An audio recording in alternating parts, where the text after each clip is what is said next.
We saw those combos getting rewarded. We heard Gully talk about the combos. Shailene was able to get those out, but let's see what Caroline's got. No more nerves. This is on. Let's see what she can do. Oh, great extension. Gets that 1-foot X up, a little off on the hip, but she's able to recover in midair. Coming down to this next big booter. Oh, full extension on the tuck no-hander, able to get the wall ride. Toboggan out of the wall ride. I think that was a new one for this. Suicide no-hander on the can. Okay, she's in a rhythm right here. Little bit of a case. Let's see what she can do. Keep it going over the spine. Toboggan. There we go. Suicide no-hander. Okay, coming into this last set. This is an awesome run right here. Let's see what she's Needs got. to finish strong. Superman secret, way bigger extension and a way cleaner landing. Caroline Buchanan doing exactly what she needed to do with the tricks she has in her bag. Job well done there for Caroline Buchanan, currently sitting in 5th place. And right now, that is another word for last. And you know Caroline Buchanan, the reigning queen, does not want to see her name at the bottom of the leaderboard. That's why she went so hard in this run with extension on that tuck no-hander. I mean, she squeezed a trick in out of the wall ride. She squeezed a trick in on the spine, and she improved her extension on that Superman C grab. I gotta think we're gonna see a bigger number next to her name. Yeah, the thing that stuck out to me on that Superman C grab was that full extension. That's how you get back on, is by committing to the full extension. When those knees lock and snap, that's what allows you to have the momentum to get back on that bike. And you see snap right there. She comes back on, no problem. That wasn't just a little bit better than run number 1. That was way better. And I'll tell you what, that front angle shrinks it.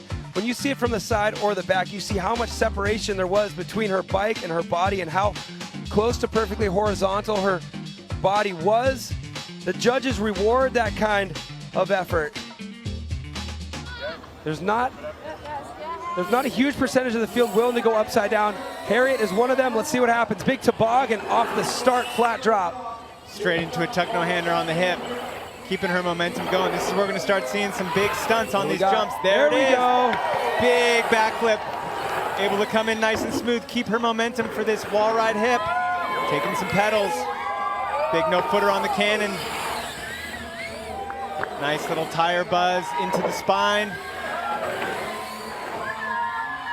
Another little toboggan, keeping those tricks going. Let's see what she's got. Gonna need to lay it down here. Another rotation, we do. All right. Nice big backflip. You see the fist pump while coming down. She has broken the seal on her slopestyle career right there, proving not only to all of us but herself that she belongs. Man, you can see she was so fired up after stomping that backflip on the final feature, the Magaza Money Booter.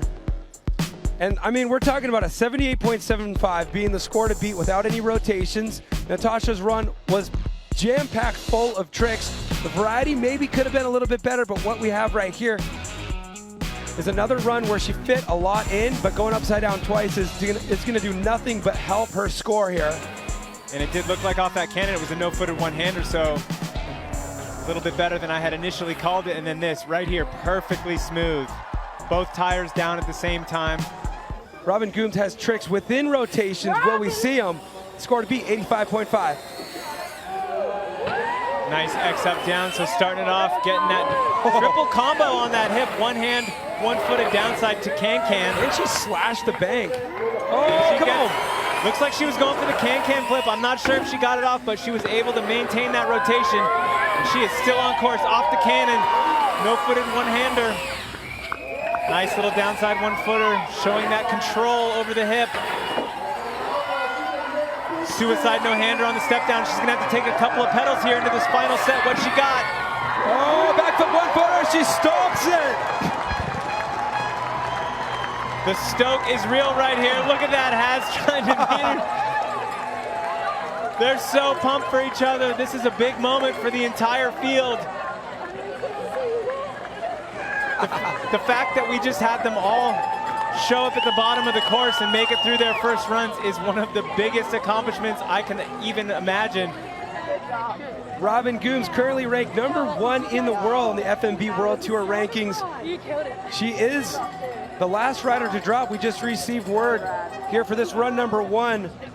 That will be our final rider. Patricia Druin had an injury earlier on. She's not going to take to the course. So that was one heck of a first round right there. And we just ramped things up every step of the way. I would say this run is similar to Harriet's run, but she packed more in, a little bit more conviction on the no-footed one-hander, more crammed into the combos and variations here on both of the flips.